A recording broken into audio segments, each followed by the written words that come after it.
Hello, my name is Roland Inns, and I'm doing a video on wineries in California that are family owned, that are over 100 years old.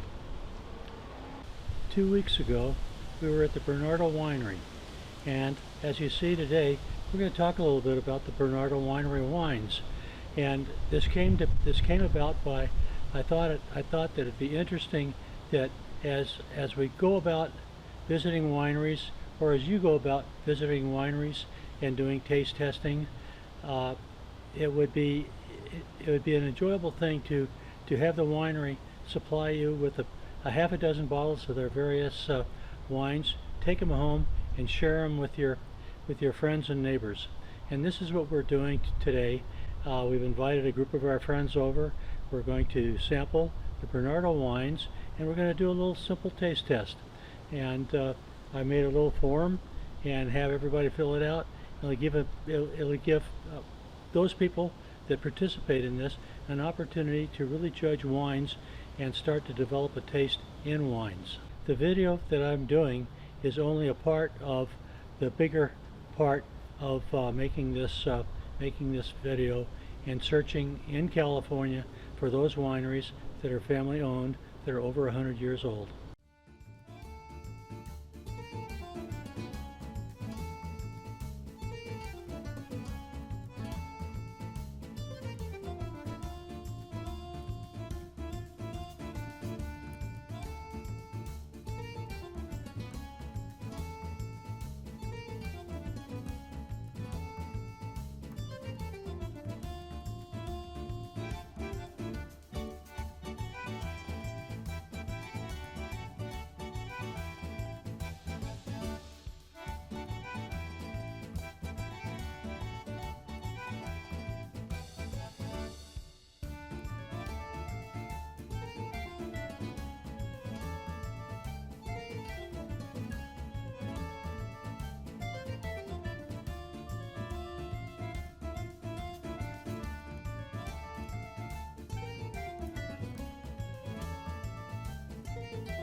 Sure.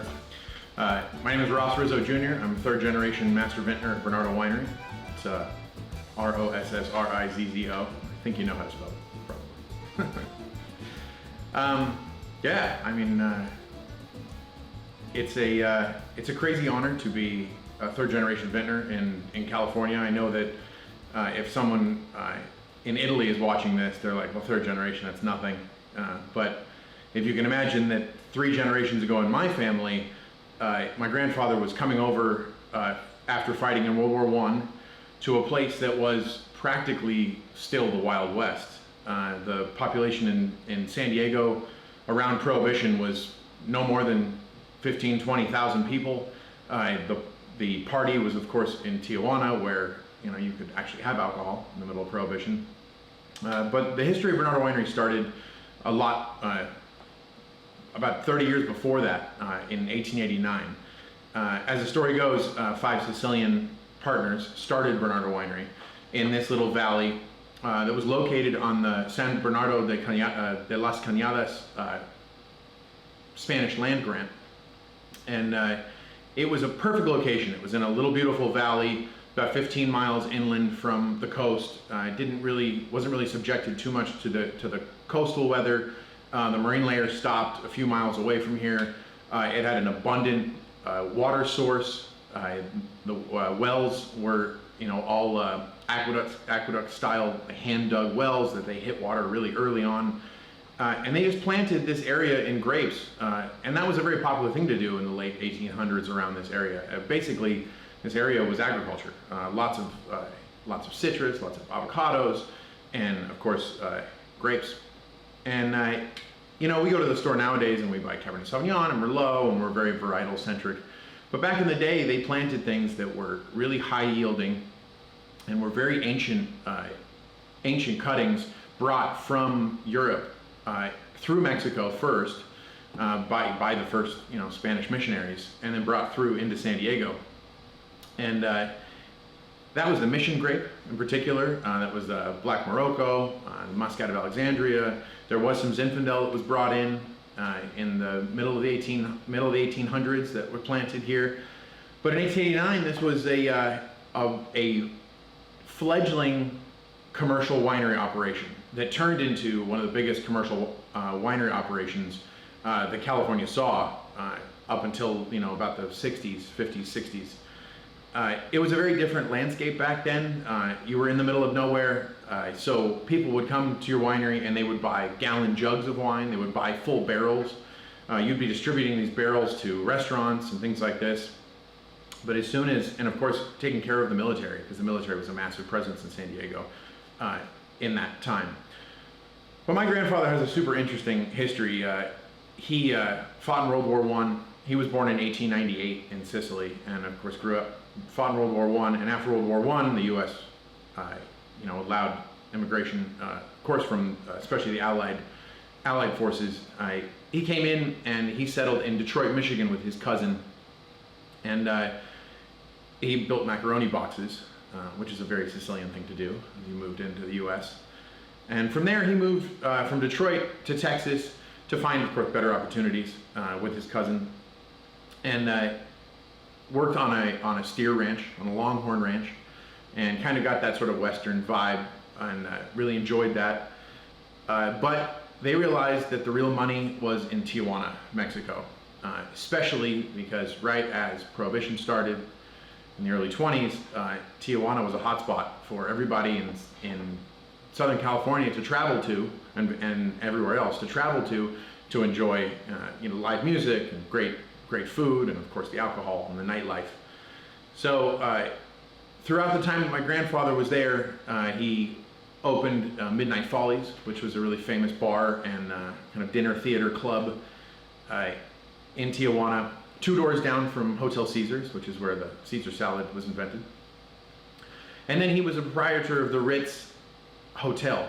And the Ritz Hotel was right down the street, and the hotels were very popular because people would stay in Tijuana for a few days and enjoy, and then they would drive back. They didn't get to enjoy the kind of freeways and things that we have now. So the travel was travel was real travel. It was a lot of work. So in 1927, my grandfather was on a hunting trip up into North County, San Diego here, along with some other Sicilians, some other family, and they knew of Bernardo Winery, but the hunting trip kind of ended them here, and the winery was failing. You couldn't produce alcohol. So my grandfather offered the original founders money, and we're here now. He took the winery in 1927, 28, and the first thing he did was get a contract with the Catholic Church to provide all the sacramental wine. And as the story goes as well, he made grape juice guaranteed to ferment by the time you got home. So after Prohibition, we were very much open and very much alive. Before Prohibition, there were 36 wineries in San Diego. After Prohibition, there was only 2 left, Bernardo Winery and Ferrara Winery. Ferrara Winery is still open. not by the original family, and has changed names and is owned by somebody else. But on that specific property, it's a historical landmark in Escondido, California, that is still in operation, and they still make wine there to a small degree. So, to give you kind of a sense of how early on we were as a winery, the Trade and Tax Bureau, or the ATF, the Alcohol, Tobacco, and Firearms Bureau, were the people that were in charge of handing out the licenses. And our license for our distillery on the property, because we would distill this wine into brandy, that was a very popular drink. And of course, the brandy was used to fortify wines like port and muscatel and cream sherry and things like that, that were the more popular wine variety, more popular wine style in those days than fine wine is. It's the opposite today, where the production is mostly fine wine. That has a lot to do with our palates changing, but also the technology, and also refrigeration and the ability to make fine, clean wines without having any sort of VA or volatile acidity in there. When you fortify wine, you of course keep it safe under all that alcohol, and usually a little bit of sugar as well, and it keeps it safe. It doesn't, you can leave it open on your counter overnight and it won't turn to vinegar. So to give you a little bit of a sense of how early on we were, our distillery number was 8. Our license number was 8. Our distillery number was 8. Our bonded winery license number is 3567. They're up in the hundreds of thousands now as far as licenses go, so you can see how early on the winery was founded. From then on, we were just a massive producer of wine. We would supply wine to, of course, still the Catholic Church, but all the San Diego and the outer areas in Los Angeles, and at restaurants and liquor stores, and it was just we were just a very large production. We also would produce brandy for other wineries if they didn't have a distillery operation or a still. We would be able to sell them brandy to fortify their own wines. We would pick grapes from all over the county, and they brought us up to 1938, 39-ish, when my grandfather met my grandmother, and then they had my father, which was the oldest of the 3 siblings. My father was born in 1939, and he took over the winery in 1963. Throughout that time, especially in World War II, we were supplying brandy and port, fortified wine to the Navy. We were also, my father would tell the stories about how when he was a really small child, they would go and pick tomatoes that they had planted down the middle of the vineyard rows to maximize the space for food. So we were kind of helping out in the war effort. And then as far as when my grandfather passed the winery on to my father, we continued to make. My father took the winery over in 1963, and still, of course, a very large wine production. In 1971, my grandfather passed away, and the winery kind of changed a little bit in its operation. A lot of the property was sold off because in this area, suburbia was growing. Poway, the city of Poway, was very popular. It was growing for small families, and Rancho Bernardo was one of the first planned communities for retirees and young people alike, and young families. So around Bernardo Winery, 25 miles north of downtown San Diego, of course, was a very popular spot for people to move in, and so suburbia started to grow around, and like my dad used to say, it became more profitable to grow houses than it is to grow grapes. So the winery changed, the wine production changed, also the flavor and varietal palate that the public had changed. Through the 1950s, the style of fortified wine became a little bit less popular, and the style of fine wines became more popular.